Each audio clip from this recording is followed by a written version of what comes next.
Now, I'm gonna keep it G with you, I'm keeping it 100 with you because I know you're a real nigga. Here you go. That's one of your bitches. That's my bottom bitch. It's your bottom bitch, okay. She the bitch with all the bitches.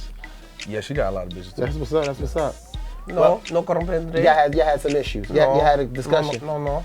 Far out, Spanish, light skin, dark skin, fanatic for her accent. Need a translator when we talking. My Paris want a French kiss. The good, then we dismiss. My Belgium named Coco. That sweeter than Swiss Miss. What's going on, world? It's your boy Blogzilla, and you're watching the No Judgment Zone. As you know, everybody comes through this spot. I got my man's Young Jock with me. What's going on, doggy? Well, I'm cool, family. How you? I'm great. I can't complain. You killing them right now. You just dropped a hot little single called "I Got Bitches." Yeah. How's it going with that? Actually, it's one of them records. You know, with the fellas when they hear, they like, okay, yeah, okay. Then the women be like, really? Got bitches. But I'm like, yeah, it's a way of life. You know what I'm saying? Yeah. See, I can't even be truthful in my writing anymore because I don't want to tell one thing and then get my bitches get mad at me. They get mad at me. I mean, I got hoes, but they just get mad at me. Well, see, hoes and bitches is different. Oh, my bad. I know some hoes, but I got bitches. And see, my bitches usually, they fall into place, you know what I'm saying? We have a nice community of love and understanding and respect, me and my bitches. Like, they get together, we have dinner, you know, we go out once a week. It's like date night, me and my bitches. I ain't no pimp either. I mean, I'm just saying, I just got bitches. Because my bitches got bitches too. So it usually works out for me. And everything kind of coincides, you know, it works out. And now one of your girls is, helping add to the fame because you're on the new season of Love and Hip Hop Atlanta. Oh, yeah. With Karlie, right? Yeah. That's one of your bitches. It's my bottom bitch. It's your bottom bitch, okay. She the bitch with all the bitches. Yeah, she got a lot of bitches too. That's what's up. Now, how'd you hook up with her? What's up, Karlie? Man, I was at a damn spa, right? And if y'all don't know, Jock live good. Check his Instagram out. He eat good, he drive good. My man lives good. As you were saying, you was at a spa. I'm at the spa, right? Me chicks at the spa. Yeah, it just had to get loud. So I'm at the spa kicking it and shit. So then they come in, it's like, hey, Jock, because I know the girl at the spa. So she's like, Jock, listen, so we want to keep you accommodated and we want to make sure you enjoy your experience here. We have someone and we're out of the other rooms, and I know you have a double room. And I'm like, well, where you getting at? She was like, well, it's a female. I was like, cause you finna take your clothes off. I'm like, well, right. Who is this female? It was like, well, I think you maybe, just, can we introduce you guys, maybe? I was like, well, you know what, it's cool. It's a female, what she look like? And the girl kind of like girls, so she was like, she banging. I was like, all right. So I had already got situated, laid my head in the little hole. Wait a minute, the table. The table. When you go to the spot, there's a table you like to get a massage in. Got a little hole so you rest your head in while they massage you up. True. So she comes in, there's no introduction or nothing, so she's kind of getting prepared and she's talking. I'm like, wow, I feel like I know this voice. So then finally they come in and speak to us and I look up and I'm like, oh shit. Yeah. So she laying on the table and the towel, the sheet down halfway, so the bubble right there. And I'm like, she got the cakes. I'm like, okay, cool. And we just kind of kicked it off from there, man. Now, there was a picture of you guys on Media Takeout where I saw you was all decked out, had the bow tie. You and Dro been killing this fashion shit in Atlanta. Well, I think it was one of them situations, man. I didn't want to just do the typical change the t-shirt shit like right now. So she was throwing me a birthday party and shit. So I was like, you know what?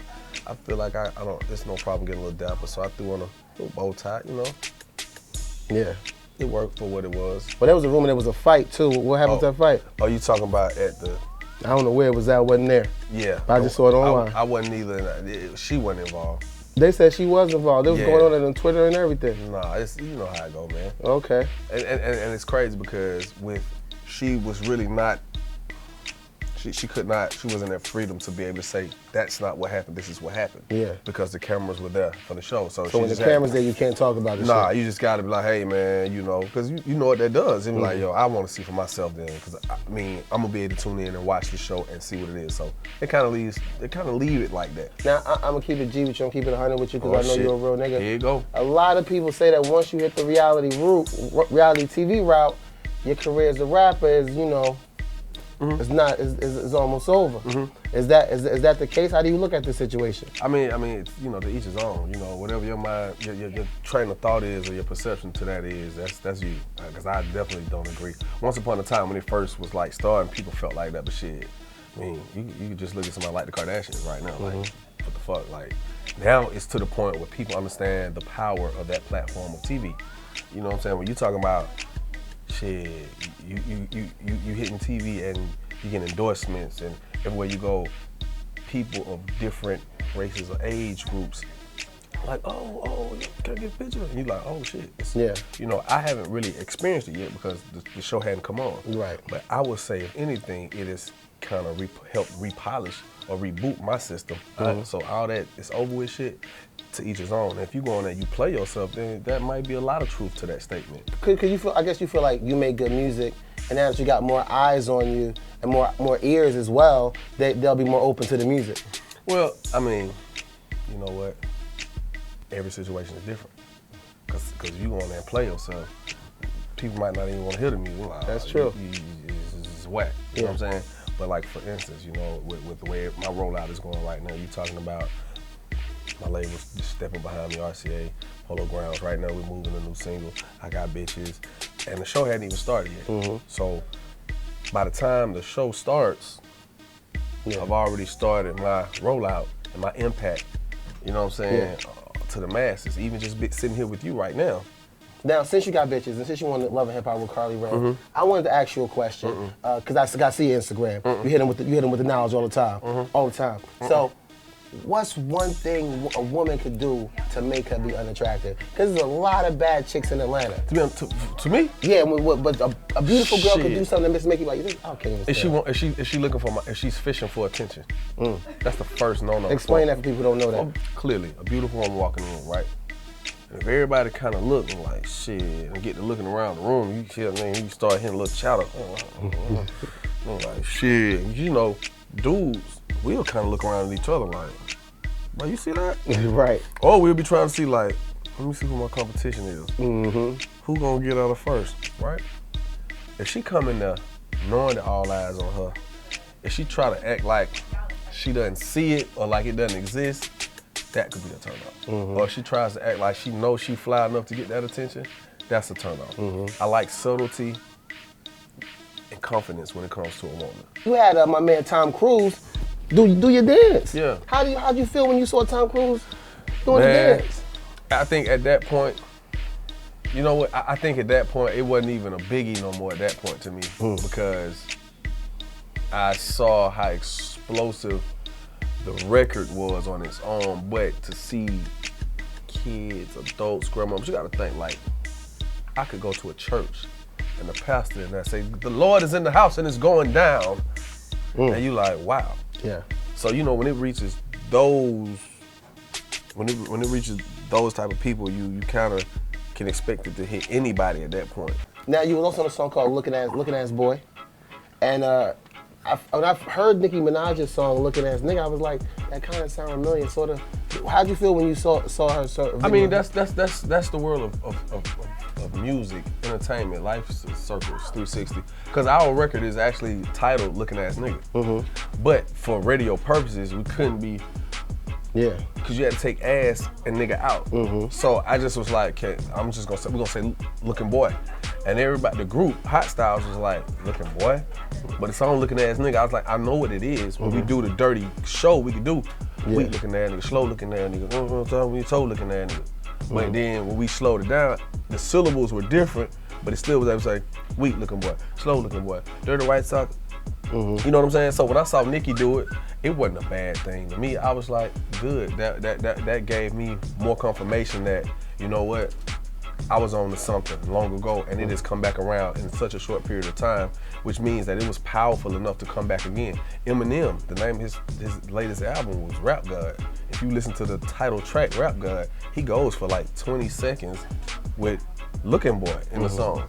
And this is just, we talking about months apart. To have someone as iconic as Eminem, then as iconic as Nicki Minaj do that, man, my nuts feel like really big right now. You know what I mean? Like, yeah, they fuck with the kid. You know what I mean? Yeah, you had some wars because you went through stuff. So not having any fears because you essentially went to war with Diddy in Bad Boy South. I never went to war with Diddy. No, not war per se, but you know, you sued him.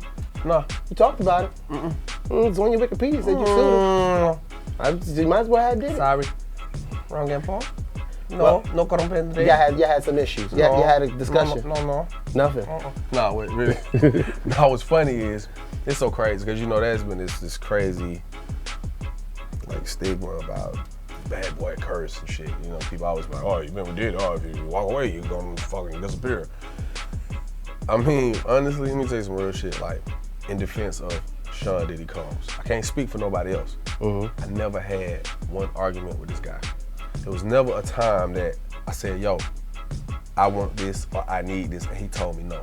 The one time he did do it, we got over that hump very quickly and easily. We did this gentleman. He told me, yo, I'm not putting this record on his album. I was like, yo, well, what I'm gonna do, we was talking about knock it out. You know what I'm saying? Yeah, I've been done that. I used to knock that pussy out. So he was like, oh, no, you can't. You know, I'm trying to get you to be like on Playboy status. You can't be around here talking about you knock some pussy out. I'm like, nigga, I'm gonna send you these, I'm gonna email you some performances where I'm doing an acapella, and the shit you think the women are gonna be like, frown at, that's who's going crazy for it. Yeah. So when I sent that to him, he's like, yo, nigga, you made me believe it's going on the album. And I still go and do concerts now and rock the shit with that record. Other than that, we've never had any discrepancies past that.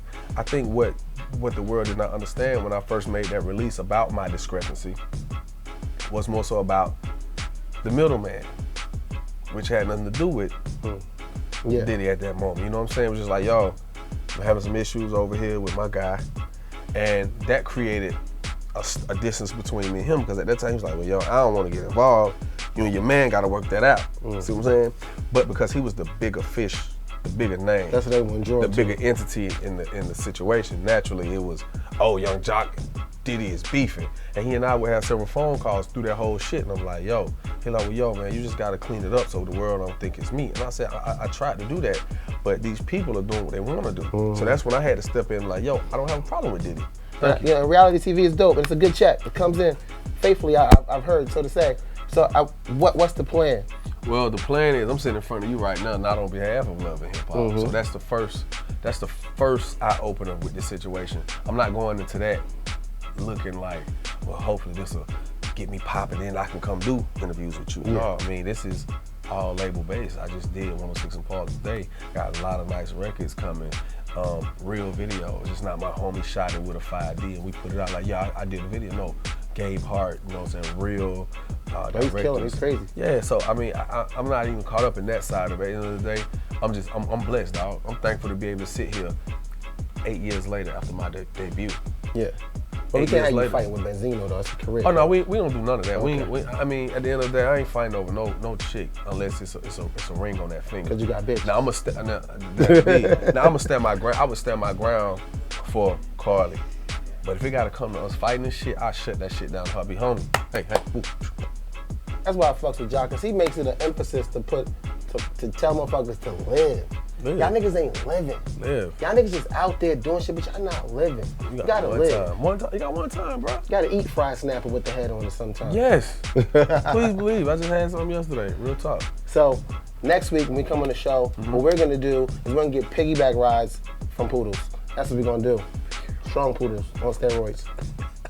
My man's Young Jock. No Judgment Zone. We out of here. Hey, yo, check it out. Show me Young J.O. Jock, that is. And right now you're watching Global Ground TV. Keep that shit locked right here.